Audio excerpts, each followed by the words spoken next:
Welcome to post-match chat, everybody. We've just seen a very, very exciting game between the Mumbai Indians and the Sunrisers Hyderabad.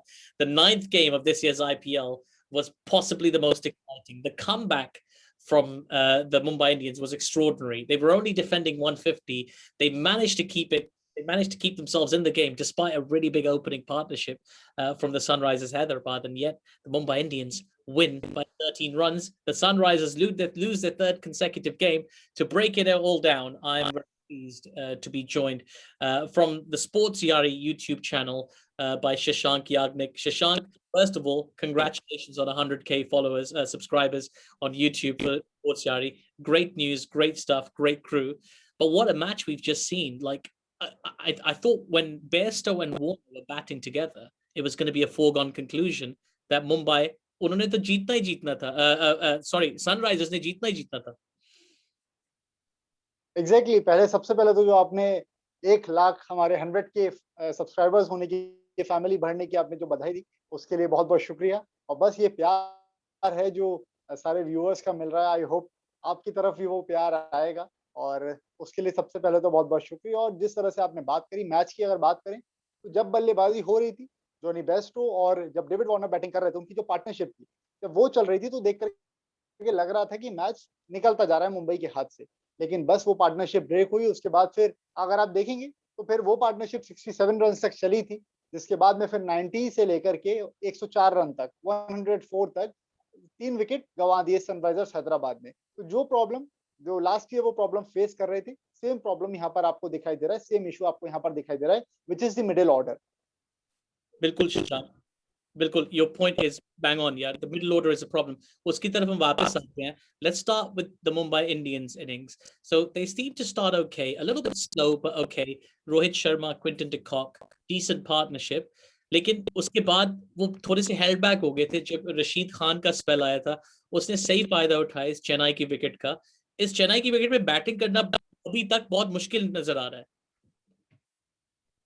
शुरुआती जब आप matches देखेंगे तो चेन्नई का जो wicket रहता था वो स्पिन फ्रेंडली, जो इसका नेचर है, वो कैरेक्टरिस्टिक है, वो वैसा रहता था.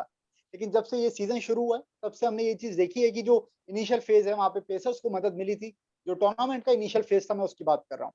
फिर उसके बाद जब स्ट्रिप्स चेंज हुई तो फिर वहाँ पर स्पिनर्स भी आपके प्ले में आए. और अब अगर हमने देखा जो पहले एवरेज स्कोर यहाँ पर हुआ करता था वो 140 टू 150 रहता था, लेकिन अब यहाँ पर एवरेज स्कोर बढ़ गया है. यहाँ पर 160 टू 170 रन तक स्कोर हो जाता है. लेकिन इस वाले मैच में जो टिपिकल चेन्नई का विकेट रहता है वो यहाँ पर देखने के लिए मिला. राशिद खान की आपने बात करी, जबरदस्त शुरुआत पहले तो मुंबई की तरफ से डिकॉक और रोहित की तरफ से हुई थी. दोनों ने जबरदस्त शुरुआत करी थी और लगभग उन्होंने 5 ओवर में आप कहेंगे तो 50 रन के आसपास उन्होंने स्कोर कर लिया था. और जो उनका पहला विकेट गिरा था तब तक अच्छा उनका फ्लो चल रहा था. लेकिन जब उनकी पार्टनरशिप ब्रेक हुई उसके बाद से फिर थोड़ा सा हैदराबाद भी हैवी होता हुआ दिखाई दिया. यहाँ पर राशिद खान का जो आपने बात करी, राशिद खान के साथ ये चीज मैंने थोड़ी सी ऑब्जर्व करी है, पता नहीं ये कितनी सही है, शायद आपका भी ऑब्जर्वेशन ये रहा होगा. अगर शुरुआती फेज में विकेट्स मिल जाते हैं सनराइजर्स हैदराबाद को तो राशिद खान और ज्यादा इंपैक्टफुल हो जाते हैं. कहने का मतलब ये कि जो अपोजिशन टीम है अगर वो शुरुआत में तेज गति के साथ रन नहीं बना पाती है तब वो राशिद खान के पीछे जाते हैं स्कोर करने के लिए और वहां पर राशिद खान अपने लिए चांस क्रिएट करते हैं. लेकिन यहाँ पर रोहित शर्मा, डिकॉक अच्छी शुरुआत दे चुके थे तो इस वजह से आपने देखा होगा इकोनॉमिकली राशिद खान जबरदस्त गेंदबाजी उन्होंने करी लेकिन विकेट लेस हो गए थे. लेकिन बस बात वही है, 20 ओवर का जब आप मैच खेल रहे हो उसमें से आप 4 ओवर जब हटा देते हैं तो फिर आप मैच को तो अपनी तरफ लेकर के आ ही गए. बिल्कुल बिल्कुल शशांक, सही कह रहे हैं आप. ये देखो, अगर इसके स्टेटिस्टिक्स देखें ना, Rashid Khan 4 overs nought for 22, उसमें 11 डॉट बॉल्स थी, 11 dot balls is a superb effort. Khaleel Ahmed was very good as well, 4 overs 1 for 24, 12 dot balls for him. Mujibur Rahman, who might get dropped in the next match, how bizarre is that, so they can make way for Kane Williamson. He got you 4 overs 2 for 29, a superb effort. I think जब वो 2 विकेटें गिरी थी शशांक, मेरे अंदाजे से ये game 2 balls पे बदली गई थी. ठीक है, जब केरन पोलार्ड खेल रहा था शुरू में स्ट्रगल कर रहा था. He was struggling to middle the ball, he was struggling to find the gaps, he was struggling to time the ball because of the pitch being so uneven and awkward, right. लेकिन वो जो आखिरी 2 बॉलें थी मुंबई की innings की from Bhuvneshwar Kumar, who up until then was quite tidy, both those balls were hit for 6, huge sixes over mid wicket from Kieran Pollard, the last 2 balls. All of a sudden 138 से जो खेंच घसीट के 140 तक मुश्किल से पहुंचना था, 150 एक साइकोलॉजिकल पॉइंट पे पहुंच गए थे. I feel like those two shots changed the game. What do you think? Pollard इसी चीज के लिए जाने जाते हैं. That is the thing which is Pollard is known for. Pollard ने इस चीज को पहले भी कई बार करके दिखाया है. जब उनको मौका मिलता है, जब उनको इस तरह का चांस आता है जहां पर मुंबई थोड़ा सा फंसा हुआ रहता है, आखिरी के ओवर्स में वो रन बटोरने के लिए जाने जाते हैं. वो रन वहां पर तेज गति के साथ बनाते हैं और वही हुआ. आप देखेंगे कि जब तक पूरी तरह से, एक तरह से आप बोले तो सनराइजर्स हैदराबाद की पकड़ थी उस मैच पे, लेकिन उस पारी में अगर आप देखेंगे तो, लेकिन जो वो भुवनेश्वर की वहां पर गेंदबाजी हुई जिस पे पोलार्ड ने स्कोर किया, वहां से जो मोमेंटम शिफ्ट हुआ ना, वो फिर लेकर के चला गया थोड़ा सा मुंबई की तरफ. लेकिन बस बात वही रहेगी कि जिस तरह से मुंबई की शुरुआत हुई थी, अगर आप ओवरऑल पिक्चर उठा करके देखेंगे तो जो फेजेस में अगर आप डिवाइड करेंगे तो मुंबई का जो इनिशियल फेज था उससे ज्यादा फायरी सनराइजर्स हैदराबाद का था. इन्होंने 67 रन के आसपास तक जोड़ लिए थे दोनों ने मिलकर के, डेविड वार्नर और जोनी बेस्टो ने. परेशानी टीम के साथ में वही हुई जो जिसका मैंने शुरुआत में आपसे जिक्र किया. मिडिल ऑर्डर में इनका एक्सपीरियंस नहीं है, वही उनके लिए सबसे बड़ी दिक्कत बनी. रिद्धिमान साहा के साथ इन्होंने पिछले मैचेस में क्यों ट्राई आउट किया था, पिछले सीजन जो हुआ था उसमें सक्सेसफुल रहे थे, तो इन्होंने सोचा कि एक्सपीरियंस डेविड जो जॉनी बेस्ट हुए उनको मिडिल ऑर्डर में रख दिया जाएगा, तो केन विलियमसन के एक तरह से रिप्लेसमेंट के तौर पे वो काम कर सकते हैं. लेकिन जब इनका ओपनिंग पेयर फायरी नहीं हुआ, जब वो टर्न आउट नहीं हुआ उनका डिसीजन, तो फिर उन्होंने जो उनका पुराना चल रहा था उस पर वो आए, और जॉनी बेस्टो को लेकर के आए, डेविड वार्नर साथ में, उसने वर्कआउट किया उनके लिए. लेकिन फिर प्रॉब्लम वहीं की वहीं आ गई, एक्सपीरियंस लेस हो गया आपका मिडिल ऑर्डर. तो इनको बाकी अगर जीतना है, यहाँ से अच्छा प्रदर्शन इनको करना है, तो इनको एनी हाउ केन विलियमसन की जगह मिडिल ऑर्डर में बनानी ही बनानी पड़ेगी. अब उसकी जगह बनाने के लिए शशांक बहुत मुश्किल है, क्योंकि like you're gonna have to, the only option really is to drop Mujibur Rahman. You can't drop David Warner, he's your captain. You can't drop Johnny Bairstow. He was looking very, very good today. 43 off 22. He took 20 from Trent Bolt's second over. And then eventually when Pandya was bowling to him, Krunal Pandya, he trod on his stumps. Very bizarre way to get out. I thought he sat on his stumps initially, but it turns out he just trod on them.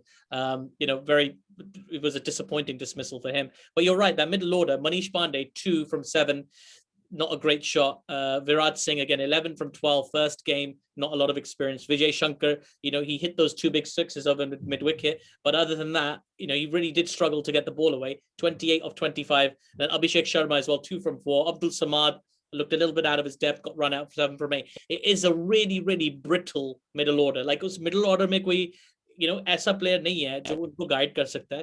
Kane Williamson की जगह बनाने के लिए मुजीब को निकालना चाहिए, या आपकी क्या सोच है, किसी और को निकालना चाहिए? What do you think? How do you bring Kane Williamson into the team? David Warner वो फिक्स्ड आउट आपके प्लेयर हैं, वो खेलेंगे ही खेलेंगे. जॉनी बेस्टो को आप बाहर कर नहीं सकते, जैसे कि आपने बताया उनका जो प्रदर्शन चल रहा है, जो उनकी परफॉर्मेंस चल रही है, जब इंडिया और इंग्लैंड के बीच सीरीज चल रही थी तब से लेकर के अगर आप कैलकुलेट करें तो उसके बाद में राशिद खान, इंडियन पिचेस पर आप उनके बिना टीम नहीं उतार सकते. ऐसे में फिर आपके लिए जो थर्ड ऑप्शन, आपका जो फोर्थ ऑप्शन बचता है इन तीनों प्लेयर्स के अलावा, आपको उसको ड्रॉप करके केन विलियमसन को टीम में लाना ही पड़ेगा. अगर आप रिकॉल करें थोड़ा सा, अगर पीछे जाकर के देखें तो जब सनराइजर्स हैदराबाद ने अच्छा प्रदर्शन किया है, जब जब वो फाइनल खेले हैं या फिर टूर्नामेंट वो जीते थे, तो उसमें केन विलियमसन का बहुत बड़ा योगदान रहा था, बहुत बड़ा उनका जो इन्वॉल्वमेंट रहा था उस विन में. तो वो चीज यहाँ पर लैक कर रहा है Sunrisers Hyderabad.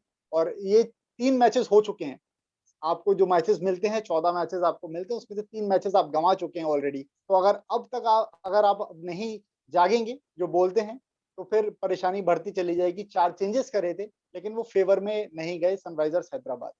Bilkul. I mean, Sunrisers Hyderabad will have to do something different to try and come back from this. 3 matches they've played, 3 losses, right at the bottom of the table. Everybody else has at least won 1 match. Mumbai Indians, on the other hand, Shashank, top of the table, looking really, really good, especially in this match. Came back from a difficult scenario. They've got to fancy their chances of going all the way with the Pandyas, with Ishan Kishan, with Surya Kumar Yadav, these exciting young Indian players. Like Mumbai Indians का उनका लगता है all the way to the title जाना, it seems like it's their title to lose, ना? Mumbai Indians की अगर team आप उठा करके देखें तो मुंबई इंडियंस की टीम में एक लूप होल मुझे समझ में नहीं आता. लो स्कोरिंग मैचेस आप कहें तो वो वहां से निकाल करके लाते हैं. ये एक मैच की बात नहीं है, इससे पहले वाला मैच भी लो स्कोरिंग था, वो भी वो निकाल करके लाए थे। राहुल चहर ने जबरदस्त गेंदबाजी पिछले मैच में भी करी थी, केकेआर के अगेंस्ट जो मैच था, इस मैच में भी उन्होंने अच्छा प्रदर्शन आकर के किया। आप उनकी शुरुआत से बैटिंग उठा करके देख लें, क्विंटन डिकॉक, फिर रोहित शर्मा अच्छा प्रदर्शन करते हैं, तेज गति के साथ रन बनाते हैं और रन रेट टीम का डाउन नहीं आने देते। आज वाले मैच की भी बात देखेंगे तो शुरुआत से लेकर के 8 रन के हिसाब से, 8 रन पर ओवर्स के हिसाब से दोनों स्कोर कर रहे थे। उसके बाद आप देखें टीम के पास में फिर सूर्य कुमार यादव है। कंसिस्टेंसी की आप बात करें तो वहां पर सूर्य कुमार यादव का नाम आप रखेंगे ही रखेंगे। साथ में फिर ईशान किशन है। जब आपको एग्रेसिव बैटिंग की जरूरत होती है तो Ishan Kishan, if in case वो फेल हो जाते हैं तो फिर आपके पास में हार्दिक पांड्या है। Hardik Pandya if in case fail हो जाते तो फिर आपके पास में कैरन पोलार्ड है। कैरन पोलार्ड भी अगर नहीं चलते तो फिर आपके पास में कृणाल पांड्या है जो कि हिटिंग कर सकते हैं। तो इनकी बैटिंग में डेप्थ काफी ज्यादा तक है और किसी और टीम को अगर कुछ तोड़ निकालना है इनका तो मुझे तो नहीं समझ आता कि वो किस तरीके से ढूंढ सकते हैं। तो मुंबई इंडियंस ऑब्वियसली पहला मैच हारे थे अपना, हर बार की तरह पहला मैच हारे, लेकिन ज्यादा अभी लंबा टूर्नामेंट हुआ नहीं, ज्यादा मैचेस अभी हुए नहीं, लेकिन उन्होंने बता दिया है कि वो फेवरेट्स हैं। Bilkul, Bilkul. I think so. Even with the RCB, who have played one fewer game, they're even on points, but their run rate was so strong. The Mumbai Indians, they sit at the top right now, looking very, very good. And just a shout out to Chahar, Trent Bolt, amazing last over, hitting those Yorkers. Yeah, आजकल के cricket में पता नहीं लोग yorker ball करना पसंद नहीं करते, यॉर्कर नजर नहीं आते, लेकिन उसका यॉर्कर इतना शानदार यॉर्कर है. He hits it with such consistency, hitting that crease into the toes of the batsman. जो रशीद खान को दिया था, that was superb for the LBW. और फिर आखिरी ओवर में he just cleaned up the tail. He was fantastic. Him, Bumrah, Chahar, incredible attack. Before we let you go, Shashank, and it's been a pleasure to have you. There's 2 games tomorrow. I just want to know कल के 2 match कौन जीत रहा है? CSK Rajasthan वाला match, who do you think is going to win? Sorry. It's not CSK Rajasthan. That's on Monday. Tomorrow is Royal Challengers Bangalore and Kolkata Knight Riders, the morning game. उसमें से कौन जीत रहा है? I'm going with RCB. It's a good shout. RCB win. If they win, they'll be the only team to have won 3 out of 3, and they're looking quite good. Kolkata obviously had a good chance in their second game, and then as you said, Mumbai Indians को बहुत उन्हें रास्ता दे दिया जीतने का. दूसरी game जो होगी, the evening game, is Delhi Capitals, Punjab Kings. Punjab Kings really struggling right now, but that's a big game. The north of India clash. Who's going to win? I'm going with Delhi because Enric Noki will be back. Kagiso Rabada is already playing, so their team will be impactful, and I'm going with Delhi for the evening match. That's a good idea. It's a very good shout. I think based on form, those are good shouts. Shashank, thank you so much for joining me, bro. It's been a pleasure to have you. And, everybody watching, I just want to encourage you all to follow the Sports Yara YouTube channel. They put out amazing content during the IPL. They've got great player interviews. They do pre-shows, post-shows, during shows. They're doing shows all the time, and they're all great guys. So if you haven't already checked them out, also please take the time to subscribe to our YouTube channel. It really helps us out. We do all of the IPL, but we also do a lot of international cricket as well. And if you live in the UK and you're watching this, please tune into BBC 5 Live Sports Extras coverage of the IPL, where myself and several other commentators will be bringing you ball-by-ball coverage of the action. Until then, until tomorrow, when we'll be back with more post-match chat, I'll say thanks again to Shashank Yagnik. My name is Atif Nawaz. Goodbye, everybody.